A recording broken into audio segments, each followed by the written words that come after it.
अस्सलाम वालेकुम। आप लोगों का अपना ज़ियाद खेड़ा ज़रिए मशरूक़ साथ हाज़िर है। मेरे काश्तकार भाइयों, हम गंदम की रिकॉर्ड पैदावार कैसे हासिल कर सकते हैं?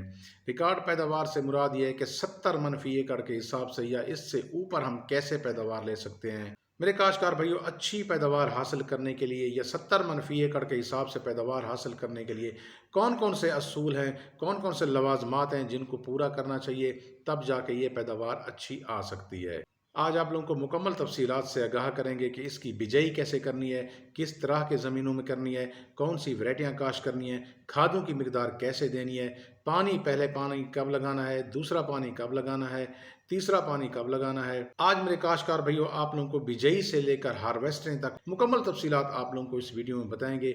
जिन दोस्तों ने चैनल सब्सक्राइब नहीं किया वो सब्सक्राइब कर लें और साथ बेल का बटन भी दबा दें ताकि हर ज़राई मालूमात का नोटिफिकेशन आप लोगों तक बर वक्त पहुँचता रहे। मेरे काश्तकार भाइयों, सबसे पहले है कि ज़मीन का अच्छा होना ज़रूरी है। दूसरा ये है कि अगर ज़मीन को नहरी पानी लगता है वो बेहतरीन है। नहरी पानी में जो ना इसका लगना ज़रूरी है। अगर आपने अच्छी पैदावार लेनी है तो इसके लिए जो ना नहरी पानी का बंदोबस्त होना ज़रूरी है। तो इसके बाद जो आपने देखना है कि आपने जो बिजाई करनी है वो आपने ड्रिल काश्त करनी है। ड्रिल काश्त में जो ना उसकी पैदावार ज़्यादा आती है बनिस्बत छट्टा की निस्बत। कम से कम 5 से 7 मनफी एकड़ के हिसाब से पैदावार में फ़र्क आ जाता है, इससे ज़्यादा भी आ सकता है। ड्रिल मेरे काश्तकार भाइयों 9 इंच वाली नहीं होनी चाहिए। उसका जो फासला होना चाहिए या ड्रिल उसकी जो सेटिंग होनी चाहिए वो 6 इंच के ऊपर होनी चाहिए। 6 इंच वाली जो ना मुनासिब है, उसमें जो ना पौधों की तादाद भी पूरी हो जाती है। मेरे काश्तकार भाइयों, बीज को जब आप काश्त कर रहे हो तो जहर लगा कर काश्त करना चाहिए।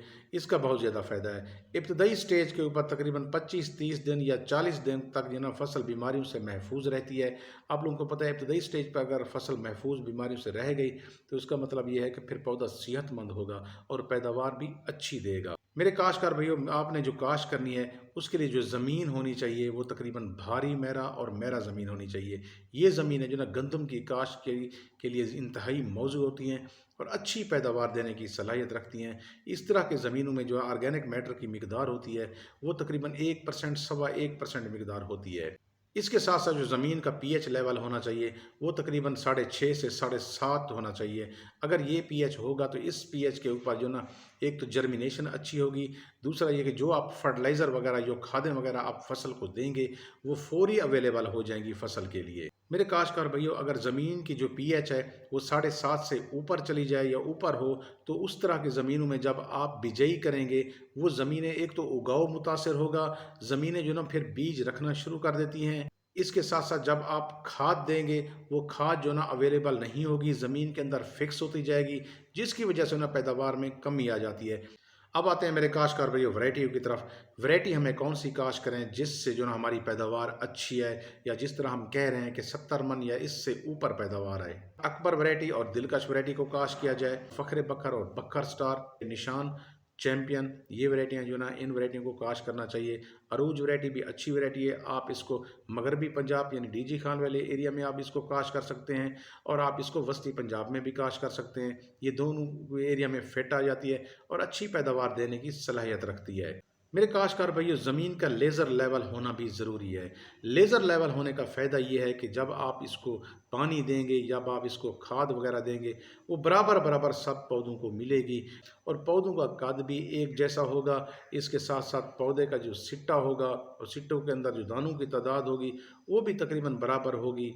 एक यूनिफॉर्म फसल आपको नज़र आएगी, एक बिल्कुल एक जैसी बराबर फसल नज़र आएगी और उससे पैदावार भी अच्छी आती है। इसलिए मेरे काश्तकार भाइयों, ज़मीन को लेज़र लेवल करवाना भी इंतहाई ज़रूरी है। कम से कम 2 से 3 साल बाद आप इस ज़मीन को जो ना लेज़र लेवल लाजमी करवाया करें। मेरे काश्तकार भाइयों, अब आते हैं खादों की तरफ कि इसको खादें कौन सी और कितनी मिकदार में और किस किस वक्त देनी है। आप लोगों को ये अब बताते हैं। मेरे काश्तकार भाइयों, हमने अच्छी पैदावार अगर लेनी है तो खादों का प्रोग्राम भी बेहतरीन तरीके से होना चाहिए, अच्छा होना चाहिए और ऐसा होना चाहिए कि जिससे हमारी 70 मन फी एकड़ के हिसाब से पैदावार आ जाए। मेरे काश्तकार भाइयों, अच्छी पैदावार हासिल करने के लिए जो बिजाई के वक्त हमने खादें देनी है उनमें 2 बोरी डीएपी, आधी बोरी यूरिया और एक बैग या ना एसओपी या 25 केजी वाला या 50 केजी वाला आप इस्तेमाल कर सकते हैं। बिजाई मेरे काश्तकार भाइयों, आपने जैसे मैंने आपको पहले बताया कि ड्रिल की मदद से करनी है और एक बोरी डीएपी है जो ना केरे के वक्त आपने उस बीज के साथ देनी है और दूसरी बोरी डीएपी जो ना और यूरिया जो ना उसको मिक्स करके या एसओपी को मिक्स करके आपने उसका छटा लगा देना है बिजाई से पहले। मेरे काश्तकार भाइयों, बिजाई के 25 दिन के बाद जो ना आपने गंदम को पहला पानी लगाना है। ये वो स्टेज होती है जिसके ऊपर जो ना पौधे ने यहाँ से झाड़ मारना शुरू करना होता है। इस स्टेज के ऊपर पौधे को नाइट्रोजन की अशद ज़रूरत होती है। मेरे काश्तकार भाइयों, इस स्टेज के ऊपर आपने जो ना 1.5 बोरी ज़बरदस्त यूरिया का इस्तेमाल करना है।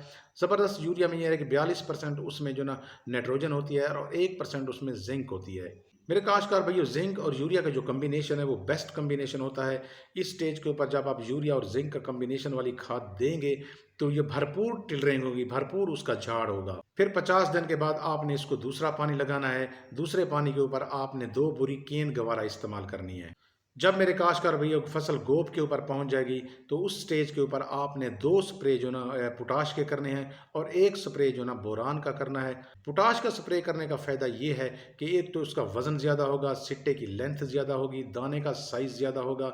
जब हम पोटाश की बात करें तो हमारे जहन में एक ही बात आती है कि वज़न, यानी पोटाश के इस्तेमाल करने से जो ना वज़न बढ़ता है। जो फ्लैग लीफ होता है जिसने सिट्टे को जो ना अपने अंदर लपेटा हुआ होता है उसका साइज़ चौड़ा होता है और उसका जो ना रंग उसका ग्रीन हो जाता है, उसके अंदर खुराक बनने का अमल तेज़ हो जाता है, वो आखिर तक हरा भरा रहता है। इसी पत्ते ने, इसी फ्लैग लीफ ने सिट्टे को आखिर तक जो ना खुराक देनी होती है और इसका आखिर तक जो ना हरा भरा और रहना इंतहाई ज़रूरी होता है। इसके बाद जो ना आपने बोरान का स्प्रे करना है।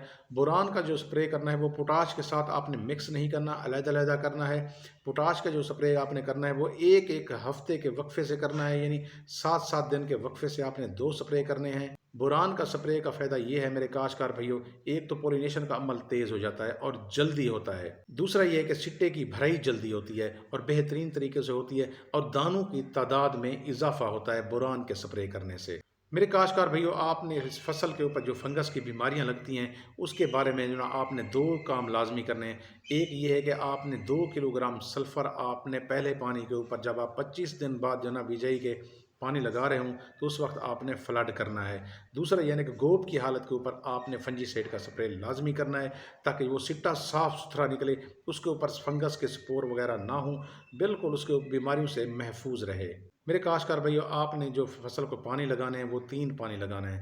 पहला पानी आपने लगाना है 25 दिन बाद, दूसरा पानी आपने लगाना है 50 दिन बाद, तीसरा पानी आपने जो लगाना है वो 100 दिन बाद और आपने कटाई से तकरीबन 28 दिन पहले इसका पानी रोक देना है। ये है मेरे काश्तकार भाइयों लवाजमात, जिन पर आप अमल करेंगे तो आप अच्छी पैदावार लेंगे, 70 मन फ़ी एकड़ के हिसाब से पैदावार ले सकेंगे। मुझे दुआओं में याद रखना। मुझे दीजिए इजाज़त। अल्लाह हाफिज़।